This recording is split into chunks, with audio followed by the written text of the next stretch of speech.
قرآن مجید کی آیت پڑھی گئی ان الذین قالوا ربنا اللہ ثم استقاموا تتنزل علیہم الملائکہ الا تخافوا ولا تحزنوا وابشروا بالجنۃ التي کنتم توعدون، بے شک جن لوگوں نے کہا ہمارا رب اللہ ہے، پھر وہ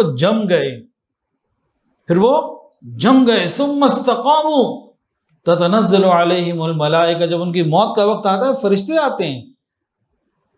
اور کہتے ہیں اللہ تخافوا ولا تحزنوا، کوئی خوف مت کرو، کسی بات کا کوئی غم مت کرو، وابشروا بالجنہ، جنت کی تمہیں خوشخبری دی جا رہی ہے جس کا وعدہ کیا گیا تھا تم سے۔ تو موت کا وقت، شہادت کا وقت تو بہت بڑی نعمت ہے۔ شہیدوں کے بارے میں قرآن کے اندر فرمایا اللہ رب العزت نے وَلَا تَقُولُوا لِمَن يُقْتَلُ فِي سَبِيلِ اللَّهِ أَمْوَاتٌ بَلْ أَحْيَاءٌ وَلَٰكِن لَّا تَشْعُرُونَ، جو میرے راستے میں قتل کر دیے جائے انہیں مردہ مت کہو، وہ شہید ہیں، وہ حیات ہیں، وہ اللہ کے یہاں حیات ہیں، اللہ تعالیٰ ان کو رزق عطا فرماتے ہیں، ہم اس کی سمجھ نہیں رکھتے۔ تو شہید کو مردہ کہنا تو قرآن میں منع ہے، وہ تو زندہ ہیں، اور انبیاء کرام شہداء سے افضل ہیں تو وہ بدرجہ اولا اپنی حیات رکھتے ہیں، برزخی حیات۔ بل احیاء عند ربهم یرزقون، شہیدوں کے بارے میں اللہ فرما رہے ہیں کہ وہ حیات ہیں، وہ زندہ ہیں، اللہ انہیں رزق عطا فرماتے ہیں۔ اب وہ جو بنیاد ہے جس پر نبی علیہ السلام نے صحابہ کی مزاج، صحابہ کی تربیت کی، تو بنیاد کیا ہے، وہ نقطہ کیا ہے، یہ آج مجھے اور آپ کو سمجھ میں آ جائے، ہماری زندگی بھی بدل جائے اور واقعہ کربلا بھی سمجھ میں آ جائے۔ یہ نقطہ آج ہم نے نکال دیا، ہمارے لیے تو صرف پیسہ پیسہ اور پیسہ، ہماری بنیاد ہی پیسہ، نہ ایمان کی فکر، نہ حیا کی فکر، نہ وعدے کا پاس، نہ امانت کا خیال،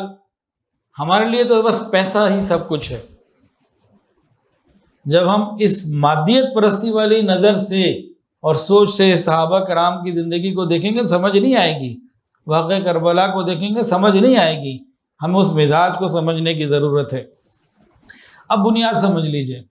نبی علیہ السلام نے مومن کو بتا دیا کہ مومن ایک ایسا شخص ہوتا ہے جس نے کلمہ پڑھ کر اللہ رب العزت سے اپنی ہر چیز کا سودا کر لیا ہوتا ہے، جنت کے بدلے میں ان اللہ اشتری من المؤمنین انفسهم واموالهم بان لهم الجنہ، جس نے اپنی جان اور مال کے بدلے میں جنت لے لی ہوتی ہے، سودا ہو چکا ہوتا ہے، تو یہ وہ شخص ہوا کرتا ہے۔ اور نبی علیہ السلام نے فرمایا کہ دیکھو تمہاری مال اور تمہارا مال اور تمہاری جان سب اللہ کا ہے، جس وقت اللہ مال کی قربانی مانگے مال قربان کر دینا، جان کی مانگے جان قربان کر دینا، جب تمہیں موقع ملے کسی بھی چیز کی قربانی کا تو تم وہ قربانی کر دینا۔ تو نبی علیہ السلام نے صحابہ کرام کو یہ سبق پڑھا دیا کہ سب کچھ اللہ کا دیا ہوا ہے اور سب کچھ کو چھوڑ کے اللہ کی طرف جانا ہے۔ اگر درمیان میں اللہ مال یا جان کی قربانی مانگ لے تو شوق سے دے دینا، پیچھے مت ہٹنا۔ یہ ایک بنیادی سبق تھا جو تمام صحابہ کرام کو بلا تفریق سب کو سمجھا دیا گیا تھا، کیا بوڑھا، کیا جوان، کیا معذور، کیا صحت مند، کیا مرد، کیا عورت، کیا بچہ، کیا بڑا، سب کو۔ یہ سبق ہمارے معاشرے میں آج نہیں ہے، کیونکہ ہم تو مال کی اولاد، ہم تو بس مال کے بندے بن گئے ہیں، رب کے بندے تو نہیں، نفس پرستی ہمارے اوپر حاوی ہو چکی۔ اب نبی علیہ السلام نے جب صحابہ کی یہ تربیت کی تو ان کا مزاج کیا بنا، تو اس کے لیے کیا کرنا پڑے گا، گوگل سے پوچھنا پڑے گا؟ نہیں، صحابہ کرام کی زندگیوں کو غور سے دیکھنا پڑے گا۔ چند ایک واقعات سن لیجئے، اس سے آپ کو اندازہ ہو جائے گا۔ صحابہ کرام کی زندگیوں کا مطالعہ کریں نا تو معلوم یہ ہوتا ہے کہ وہ موت کو تمنا بنا کے مانگتے تھے، اللہ شہادت آ جائے، شہادت کی موت مل جائے۔